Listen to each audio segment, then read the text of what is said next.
I saw a statistic that said 70% of people do not follow up on a sales call. I did not believe it. So In this past year, I think it probably could be higher. So I think one of the biggest things that I address is you are not bothering someone. If they are never going to use you, they have no interest in getting your emails, they will let you know, or they'll, you'll never hear from them. That's fine. Um, but for the most part, there's different buying styles. Hey there, peeps. This is Michelle Nedelak. Thank you for listening to the show. I would love if you could give us your opinion on how you felt about the show, your experience that you have in regards to what we've been talking about. I am having an absolute blast, but your input is like dynamite on that explosion. So give us your input. We'd love to hear from you. Any questions, comments, concerns? Give us everything you got. We love it. Thanks. I hope you're having an awesome day. Welcome to the Business Ownership Podcast, brought to you by Awareness Strategies, helping you navigate the waters between entrepreneurship and ownership. Hey there, peeps. This is Michelle Nedelak, and I'm super glad that you're here with us today because I'm here with my most amazing guest, Darleen. Darleen, thank you so much for being here with us today. Thank you for inviting me, Michelle. Awesome. So give us a highlight of who you are and what you do for business. Sure. So my name is Darleen Priday, and I am dual careered currently. My day job is I am the director of business development for Peachtree Versatile Assistance, and we supply high quality support for busy entrepreneurs. I also have, and I don't like to call it a side gig because it's more of a passion project. I have a coaching business for sales, and I help busy entrepreneurs who feel like sales is icky and it's a bad word, and they don't feel comfortable to authentically be able to share their value and build their sales funnel. Nice. I love it. So before we get into the hows of what you do, how did you get into sales as your thing? I have been in sales my whole life. And it's funny because I always said I'm the salesperson that hates sales. And it was not really sales that I hated. I love helping people. I love connecting with people. I hate the icky side of sales. I hate the, always be closing, hard driving type of sales. So, I just, but every role that I've had, even if it wasn't sales, always included sales.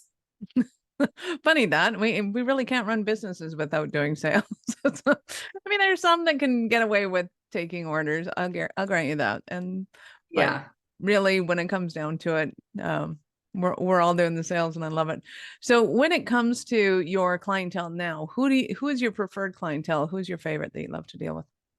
Yeah. So for DP Consult, I love working with consultants. So I love working with that solopreneur that has built a business, has a great offering, established business, but they've only built their business on referrals. And then when they start to dip their toe into other people reaching out, what they've been doing for probably years becomes stiff, inauthentic, and they're fearful.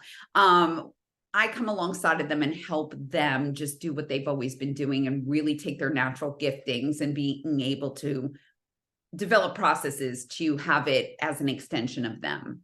Nice. I love that. So instead of hiring an internal salesperson, it would most likely be much better, if not better, to hire you to come and do that, because then they get the process right. Because I see so many entrepreneurs go straight into hiring somebody to do their sales, but they don't have any processes for them to follow. It's like, well, you're good at sales, so you do it. And do what? Exactly. And so it's twofold. First of all, you're your best advocate for what you do. And I have seen time and time again, people hiring salespeople way too prematurely. They don't have the processes, but they also don't have the support for it. So the person comes in, maybe makes a little bit of a headway. They're not set up for success. And then it's back on the owner after they leave, and it's costly and it's disruptive to their clientele and their messaging and their brand. The nice thing about what I do is, again, I empower the leader to be able to sell their own services, but also if they decide to grow to, if they grow to the point where they need someone, those processes are already there and there's clear expectations and there's a clear transfer of power. You never want your salespeople just going rogue. It's still an extension of you, especially as service. Of it, so much can go wrong. So when you transfer to the coaching side of things in the sales training, do you also help people to onboard new staff and train and help them, or? So I have a few times. My focus right now is truly with that solopreneur who does not have a team, but I definitely have done a couple of instances where I went into small teams and really helped even the sales manager. So I say it's like encouragement, right? Mhm. The sales managers sometimes are focused on the lower third of the sales team. And then the top tier, it's just they expect more and more out of the middle, kind of, it's like that middle child syndrome. Nobody pays attention to them. And then all the efforts are into the lower ones, where usually those lower ones are not on the right seat of the bus. They're put in a position, they're struggling. It's not their sweet spot. Nobody is looking at it like, okay, this is still a great person. Mhm. This is someone with talents and gifts, but are they in alignment with what we need on the sales team? So I come in and kind of do an assessment of everything. And also, it's nice to have somebody on the outside because people are honest, right? People are honest when you have a consultant come in. If you have that culture, yes, you'd love for them to be honest with the sales manager and the owner, but a lot of times that does not happen. So having somebody from the outside just ask questions like, hey, like, what are you struggling with? Why do you do things like this? It just gives a nice objective peer into what their business is and where those gaps are. Right. Well, and I find too that a lot of businesses will take their best salesperson and promote them into management. And that I feel really sorry for the person who just got promoted because they don't necessarily know what they did right. They're like, I don't know, I just did it. Like, just go do it.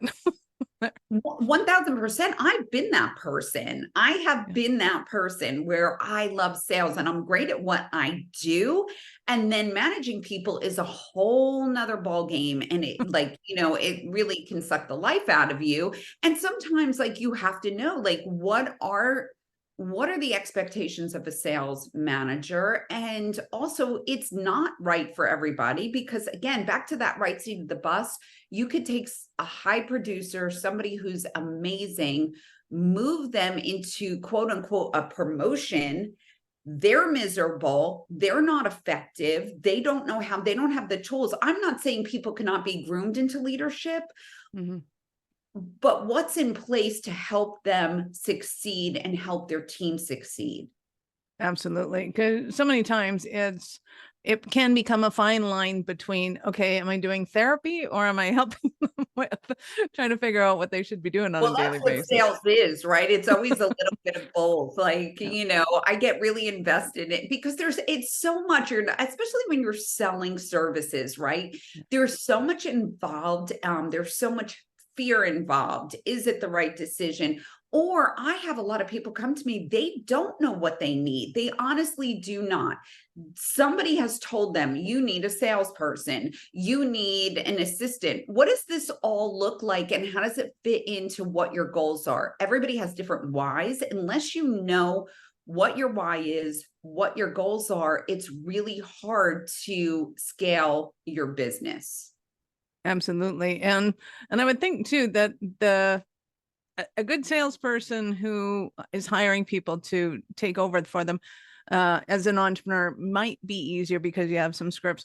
But certainly, if it's a professional type person or a trades type person who is really good at what they do functionally and in the fulfillment arena, and then trying to train somebody to do the sales side of things, I can imagine that goes haywire in a whole different direction on itself. It does, but I've also helped leaders who have hired a salesperson they typically do not have the budget to hire, someone who has a ton of experience. So they're getting a newer salesperson, which again is fine. I think like you can have a 20-year-old that's just dynamic.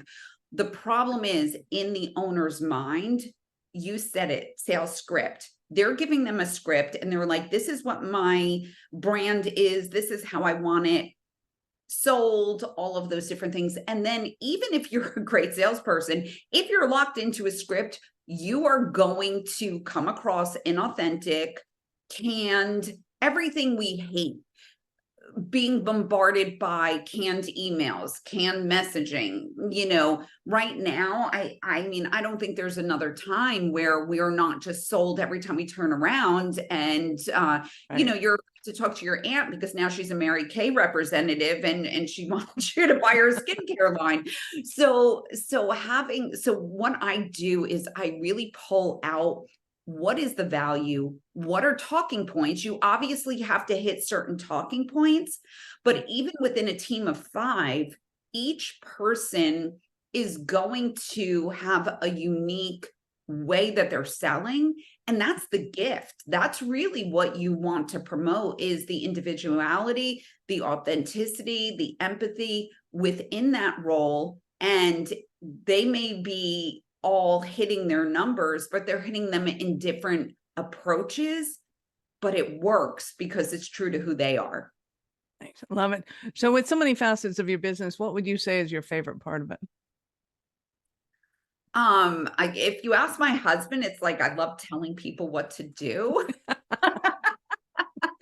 No, I truly love helping people, and it's like everything else because trust me, I have the same blind spots in my own business, and I have a great team around me that speaks into that. But going into somebody's business that objectively and showing them where they can improve and pointing out what they're doing great and seeing that light, that aha moment in the client where they're like, oh, I thought so, but I wasn't sure because I've never done sales. It's so rewarding to see them gain that confidence and continue to do what amazing things that they're already doing.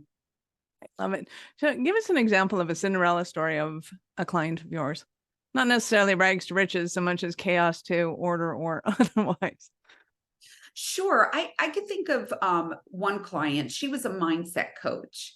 And I was in a networking group with her, and she had mentioned that she just feels like she's failing at sales because, she was doing so well all of this time. And then the last couple of months, she got 3 no's in a row. And I private messaged her afterwards and I was like, hey, let's chat. And for a mindset coach, she was good about going in and helping others get over that hump of their preconceived notions, their fears, and everything else. But in her own realm, she didn't have a benchmark.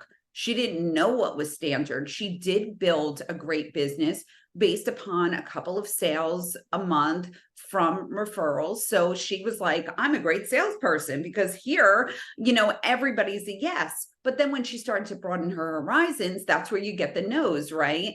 But she took it so deeply. And it was, she felt like, why was I successful then? And now I'm a failure. And that was the furthest thing from the truth. So what I did was I got in there and looked at the ones that said no, right? Let's analyze them. Was it no, they don't need your services ever, they never will. But somebody said, oh, go talk to Susie. Or is it, I love your services, I just don't have the budget right now. This is on the docket as I grow. Or, is it something where I may not need it, but I can be a great referral partner with you? So instead of just looking at it as black or white, I say the win in the sales call is building a relationship, getting to know the person's needs, sharing what you can do. You win when you make that connection. The win is not always a sale. Nice. Love that. And so true. So, having previous success and then venturing out into the world and seeing some failure. What are some other stumbling blocks that somebody might be having and thinking, oh my God, Darlene, I need you so badly? I saw a statistic that said 70% of people do not follow up on a sales call. I did not believe it. So In this past year, I think it probably could be higher. So I think one of the biggest things that I address is you are not bothering someone. If they are never going to use you, they have no interest in getting your emails, they will let you know, or they'll, you'll never hear from them. That's fine. Um, but for the most part, there's different buying styles, right? Some people can make a decision right away.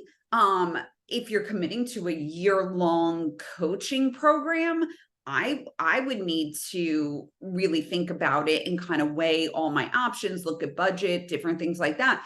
That may be just depending, because you're dealing with busy leaders. That could be a week. That could be 6 months. That could be 6 years. I have clients 6 years, and I'm not even exaggerating, that are like, Darlene, now I'm ready. And I'm like, wait, what? Like, yeah, so nurturing them, but giving them value every time, operating generously, giving them some sort of value each time you touch base with them, whether or not it's encouragement, whether or not it's a tip, trick, or whatever, constantly giving them value and keeping you on top of their mind. So when they are ready, they are not like, oh, I had a conversation with Michelle 6 months ago. What was her last name? What was her company name? Kind of be a presence without overwhelming them. yeah. And so many times I find, especially if they meet a lot of people in the given day, it's like they remember what you did, they remember the sound of your voice, and like, and what was your name again? So just being able to, Exactly. yeah, Exactly. Because I mean, for me, I'm on sales calls all day long. So it is true. Like, I have to, it may take me a minute to remember, but if somebody is like, oh, you can be a referral partner, and I talk to them once and then I never hear from them again, I can't remember. There's too much information. yeah, absolutely. I totally get that. So I know our listeners are going to want more from you. How did they start their journey with you? Sure. So they can visit my website, dp-consults.com. I have a kind of an overview of what I do on there. There's also, you can fill out a form and have a consultation. And it's truly a discovery call that I have with people. I want to make sure what they need is what I can provide. And I also have an incredible network of people that if I'm not the right girl, I can pass you off to someone. They can also connect with me on LinkedIn, Darleen Priday, and I would love to get any connections. And I post a lot of content about delegation and sales and building relationships. So if they want to follow me, they can glean a lot of information. I love it. We will, of course, have all of Darlene's links in the show notes. So go ahead and scroll down, click on the link, open it up in a new browser, of course, because we're not done yet. So, Darlene, I get to ask you, at what point in life did you know that you were special kind of crazy enough to think that you could become an entrepreneur? So I love that question. I think I knew early on I was a special kind of crazy. Whether or not that translated into entrepreneur or not, I'm not sure. Um, I always I have worked for small businesses my entire career. I was always blessed that even if it was not my business, that I can operate my department as if it was my business. And I can have that entrepreneurial spirit. I could be heard. I can make changes. I love moving the needle, right? I love being a cog in the wheel at times, but I love to see that big picture come together. But it was not until last year that I really started putting legs to my idea. I love it. Well, and I find too that being an intrapreneur, as they're kind of referring to them now, is having that entrepreneurial spirit and working within somebody else's business. It's still that kind of, I'm going to take responsibility for this thing and nurture it. And I love seeing how it blossoms and grows within people. I have not heard that term, intrapreneur. So now I'm going to go jump down another rabbit hole after we call. But I love that. But yes, and like lead where you are. Everybody can make a difference. You don't have to have your own company in order to impact lives. Absolutely. Absolutely. You have been absolutely awesome. Any last words for our peeps? I just want to encourage people that you are probably more equipped to do sales than you give yourself credit for. And with a little bit of tips, with processes, you'll be able to, you are your best advocate for your brand. And I just want to encourage people to just get over that fear and just do it. I love it. Thank you so much for your time. I appreciate it. And I know how valuable it is. It has been a pleasure. Thank you so much for having me, Michelle. Thanks. Peeps, this is Michelle Nedelec. Thank you for being here with us today. Be sure to subscribe to the show, share it with a friend. We love helping entrepreneurs grow. Are you running a business over 7 figures but still struggling with technology headaches? Pay attention, you do not want to miss this offer. This podcast episode is brought to you by Awareness Strategies, who is offering a custom-built digital adoption roadmap for anyone running a business over 7 figures who's wanting to grow their business in the next 5 years. And it's not just a roadmap, they offer full implementation as well if that scares the out of you. Check out awarenessstrategies.com/roadmap for more details today. The link's in the show's notes. Don't regret not doing this. Do it now. That's awarenessstrategies.com/roadmap.